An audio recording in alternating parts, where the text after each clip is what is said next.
Welcome to my YouTube channel. I am Nadia Zia. Let's learn chemistry in easiest way. आज हम discuss करेंगे chemistry और chemistry की branches को। Chemistry है क्या?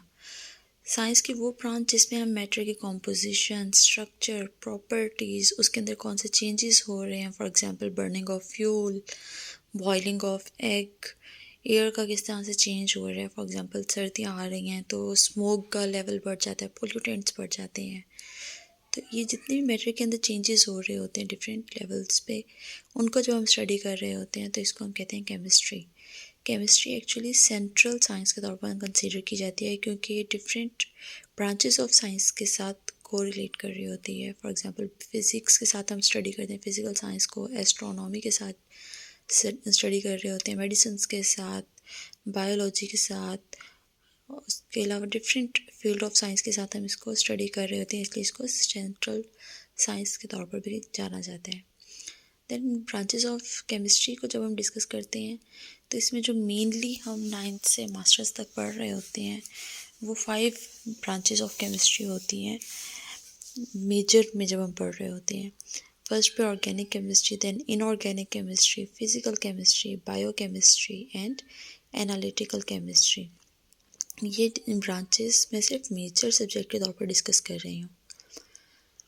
ब्रांचेस ऑफ केमिस्ट्री में फर्स्टली इंट्रोड्यूस करवाती हैं ऑर्गेनिक केमिस्ट्री को।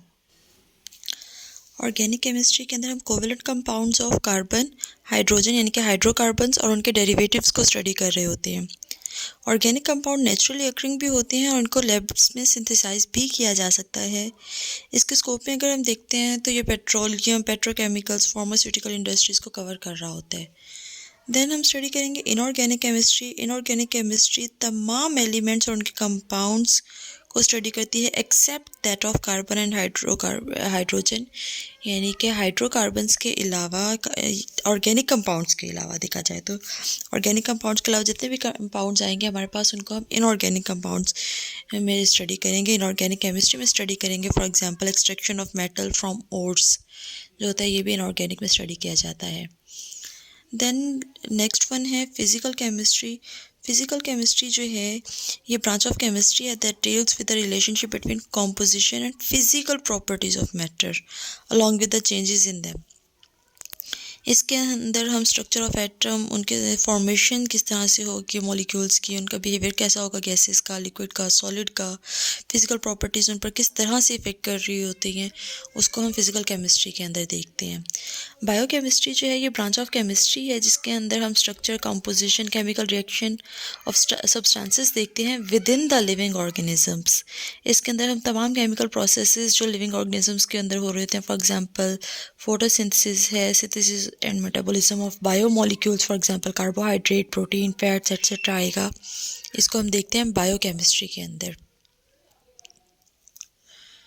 एनालिटिकल केमिस्ट्री है तो एनालिटिकल केमिस्ट्री वो ब्रांच ऑफ केमिस्ट्री है जिसके अंदर हम सेपरेशन, एनालिसिस ऑफ सैंपल देखते हैं कि किसी कंपाउंड के अंदर कौन कौन से एलिमेंट्स हैं, उनको किस तरह से आइडेंटिफाई किया जा सकता है, उनकी क्वालिटी क्या है एक्चुअली और कितनी कितनी क्वांटिटी के अंदर प्रेजेंट हैं, तो इसको हम एनालिटिकल केमिस्ट्री के अंदर स्टडी करते हैं। For example the scope of this branch cover food, water, environmental, clinical analysis वगैरह।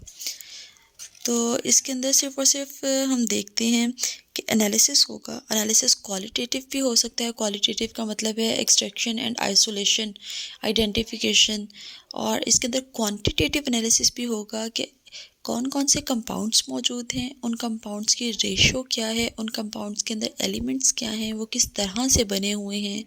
तो इन सब को हम डिस्कस करते हैं within the analytical chemistry.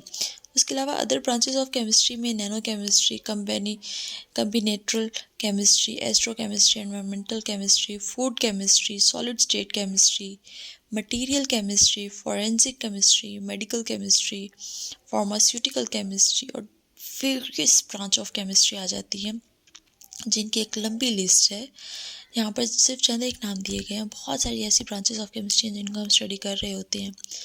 Then career कौन कौन सा, केमिस्ट्री तो पढ़ लेते हैं लेकिन इसके अंदर कैरियर क्या हो सकते हैं, हम बनेंगे क्या केमिस्ट्री को पढ़ के, तो ऐसा नहीं है कि सिर्फ आप टीचर ही बनेंगे, इसमें बहुत सारे कैरियर्स हैं। एजुकेशन तो है ही है, फार्मास्यूटिकल में जा सकते हैं आप, एनवायरमेंटल केमिस्ट बन सकते हैं, पॉलीमर्स फॉर्मेशन देख सकते हैं, फॉरेंसिक्स में जा सकते हैं, बायोकेमिस्ट बन सकते हैं, न्यूट्रिशनिस्ट बन के फूड केमिस्ट्री को स्टडी कर सकते हैं आप। तो यहाँ पे कैरियर कोई एक आध नहीं है, बहुत सारे कैरियर्स हैं, जो आप चूज़ करना चाहें वो आप चूज़ कर सकते हैं। इनमें से चंद एक को हम इलेबोरेट करेंगे।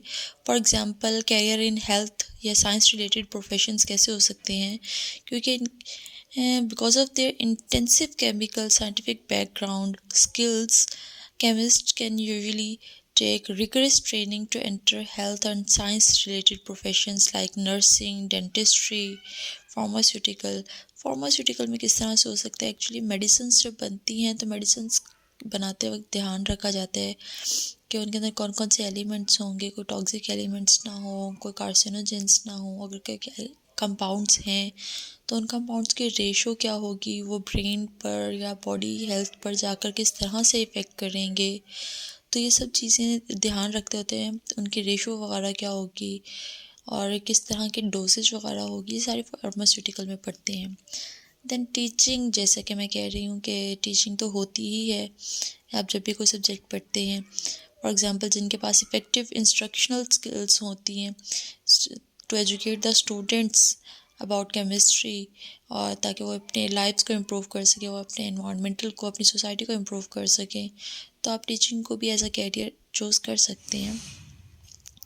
देन एग्रीकल्चर है, एग्रीकल्चर के अंदर केमिस्ट्री क्या रोल प्ले कर सकती है, आपको क्या लगता है? प्लांट्स हैं, प्लांट्स के अंदर जब हम देखते हैं ना, तो प्लांट्स ग्रो करने के लिए उसकी सॉइल का टेक्सचर क्या होगा, उसके सॉइल के अंदर न्यूट्रिएंट्स कौन कौन से हैं, उसको पानी किस तरह का है, वहाँ पे सलाइन वाटर है, वाटर लॉगिंग तो नहीं है, उसके अंदर वीड्स कौन कौन सी हैं, उनके अंदर कौन से हार्मोन्स हैं, उनके अंदर कौन सी हमें इंसेक्टिसाइड, पेस्टिसाइड, हर्बिसाइड्स कौन कौन से अप्लाई कर सकते हैं, तो उसके अलावा कौन कौन से फर्टिलाइज़र अप्लाई कर सकते हैं हम। तो ये सारे केमिकल्स हैं एक्चुअली, हर्बिसाइड्स है, फर्टिलाइज़र है, वेटरनरी मेडिसिन्स हैं, फूड फॉर फार्म एनिमल्स हैं, या सॉइल केमिकल एनालिसिस वगैरह जब हम देखते हैं तो ये सारे केमिस्ट्री के अंडर आते हैं, क्योंकि एनालिटिकल टेक्निक्स यूज़ होती हैं, एनालिटिकल केमिस्ट्री के अंदर आते हैं।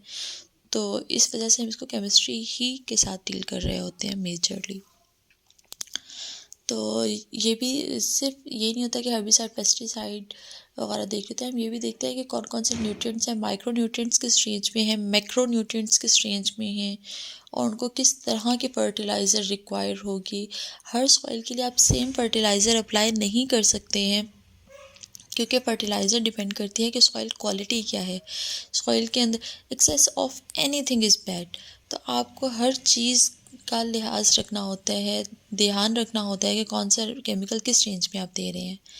एनवायरमेंटल केमिस्ट बन सकते हैं आप, क्योंकि स्मोक देख रहे होते हैं, फॉग देख रहे होते हैं, पोल्यूटेंट्स देख रहे होते हैं कि कार्बन मोनोऑक्साइड है, उसके अंदर कार्बन के पार्टिकल्स ज़्यादा हैं, कार्बन डाइऑक्साइड ज़्यादा हो रही है, ग्रीन हाउस इफ़ेक्ट देख रहे होते हैं। तो ये सारे के सारे एनवायरमेंटल केमिस्ट के अंडर आती हैं। यूनिवर्स का होता है कि आप अर्थ के अंदर, डिफरेंट प्लैनेट्स के अंदर, मून रॉक्स के अंदर प्लैनेट्स का एटमॉस्फेयर चेक कर रहे होते हैं कि अच्छा मार्स के अंदर जो है वो रस्ट ज़्यादा पाया जाता है, जंग ज़्यादा पाया जाता है, उसका रेड कलर शो हो रहा होता है। तो लाइफ किस तरह से पॉसिबल होगी, उनके अंदर किन कौन कौन से केमिकल ज़्यादा मिकदार में, कौन से केमिकल्स कम मिकदार में हैं, उन पे लाइफ सर्वाइव कर सकती है या नहीं कर सकती है। तो ये सारे हम देख रहे होते हैं केमिस्ट्री के under. Then role of chemistry है in society and industry majorly chemistry पे डिपेंड कर रही होती है। प्रोफेशंस, ऑक्यूपेशंस जो होते हैं उनके लिए केमिस्ट्री नीडेड होती है, उनकी मेजर ज़रूरत होती है।